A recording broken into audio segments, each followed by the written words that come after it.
सर्वे भवन्तु सुखिनः, सर्वे सन्तु निरामया, सर्वे भद्राणि पश्यन्तु, मा कश्चित् दुर्भाग् भवेतः। सभी जन सुखी रहें, निरोगी रहे, ऐसी माता रानी भगवान शिव से प्रार्थना है।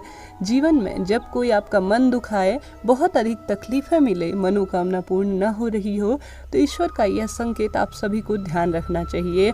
जैसे कि कहा गया है, मन के हारे हार है, मन के जीते जीत। अर्थात व्यक्ति अपने मन को और स्वयं को जैसा बनाता चला जाता है, वह उसी तरह से बनता चला जाता है।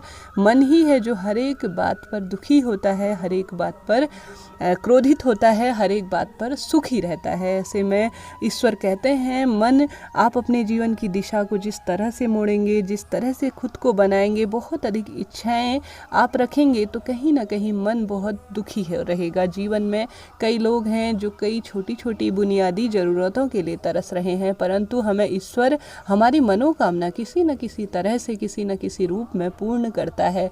हम चाहते हैं कि हमें यही वस्तु मिले, परंतु ईश्वर हमें उसे किसी अन्य तरह से, जो हमारे लिए उचित होता है, उस रूप में हमें देता है। हम अपनी संकुचित बुद्धि से इस तरह समझ नहीं पाते, परंतु ईश्वर की खूब अधिक प्रगाढ़ बुद्धि इस चीज़ को समझती है और आगे चल के यही चीज़ हमारे लिए बहुत अधिक फायदेमंद रहता है। इसके साथ ही मन बहुत बार कहता है, हम बहुत सारे जो है व्रत कर रहे हैं, पूजा पाठ का कार्य कर रहे हैं, मानव सेवा कर रहे हैं, फिर भी हमारी मनोकामना पूर्ण नहीं हो रही है। कहने का अर्थ है, कहीं ना कहीं आप पूजा पाठ का कर्म कर रहे हैं, आप जो अपने निवृत्त कार्य कर रहे हैं, उसका फल कहीं ना कहीं आपके बच्चे, आपके परिवारजनों को मिल रहा है। जीवन में बहुत अधिक दुख आने लगे तो इस बात का ध्यान रखिए कि जीवन में दुख किसके नहीं आया। माता सीता और कोई भी देवी देवता जो हमारे जीवन में, जिसे आप उदाहरण के रूप में जानना चाहते हैं, उनकी जीवनी को ध्यान से सोचेंगे, समझेंगे, पढ़ेंगे, तो कभी ना कभी उन्हें जीवन में दुखों का सामना करना पड़ा है। जब दुख मिलता है तो उसके बाद जो सुख मिलता है, उसका सुख अप्रीतम होता है। कहने का अर्थ है, उसकी अनुभूति मन को प्रसन्न कर जाती है। जीवन में बहुत अधिक कोई मन दुखाए तो मन को इस तरह से कठोर कर लीजिए कि वह दुख आपको संकीर्ण न लगने लगे।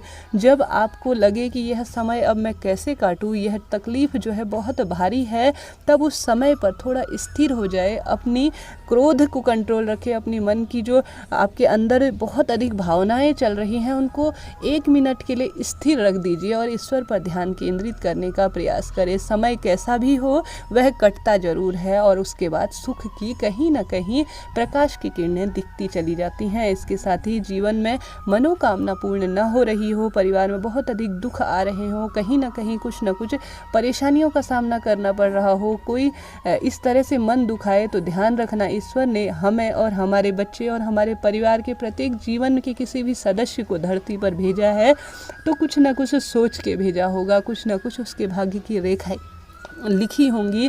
अभी वह दुख, वह समय हमें काफ़ी कठिन लग रहा होगा, परंतु उस समय आप धैर्य रखेंगे, अपनी मन, कर्म और वाणी पर कंट्रोल रखेंगे, जिह्वा पर कंट्रोल रखेंगे, तो वह समय भी कट जाएगा, दुख भी कटेंगे और मनोकामना भी ईश्वर किसी न किसी रूप में, किसी न किसी तरह से पूर्ण करेंगे।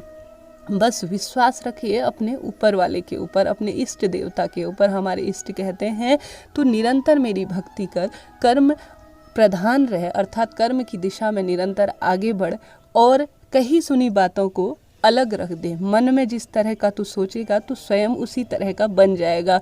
मन के हारे हार है, मन के जीते जीत। अगर आप मन में हार गए तो आप हार जाएंगे, अगर आप मन में जीतने का प्रयास करेंगे तो जीत ही जाएंगे। तो ऐसे में अपने जीवन की दिशा को सही तरह से मोड़िए, उसे जो है एक सकारात्मक दिशा में ले जाइए और एक जीवन को एक उचित पथ पर अग्रसर कीजिए। धीरे धीरे आप उस अग्रसर होते होते उस पथ पर चलने के जो है विनर बन जाएंगे। कहने का अर्थ है, धीरे धीरे उस पर आपके बराबर उत्तीर्ण कोई नहीं होगा। तो जीवन में जब तकलीफ़ मिलने लगे तो इस बात को हमेशा ध्यान रखिए और वीडियो को बहुत बार जब तकलीफ़ मिले तो सुनने का प्रयास कीजिएगा। मुझे उम्मीद है आज की वीडियो मेरे दिल के काफ़ी करीब है, आप सभी को भी उम्मीदों की किरण के रूप में नजर आएगी। हर हर महादेव, जय माता दी, राधे राधे। नए चैनल पर हैं तो सब्सक्राइब जरूर करें, कमेंट्स बॉक्स में जय माता दी जरूर लिखें। माता रानी आपकी मनोकामना अवश्य पूरी करेंगी, मुझे विश्वास है मेरे भोले बाबा और माता रानी पर। हर हर महादेव, जय माता दी।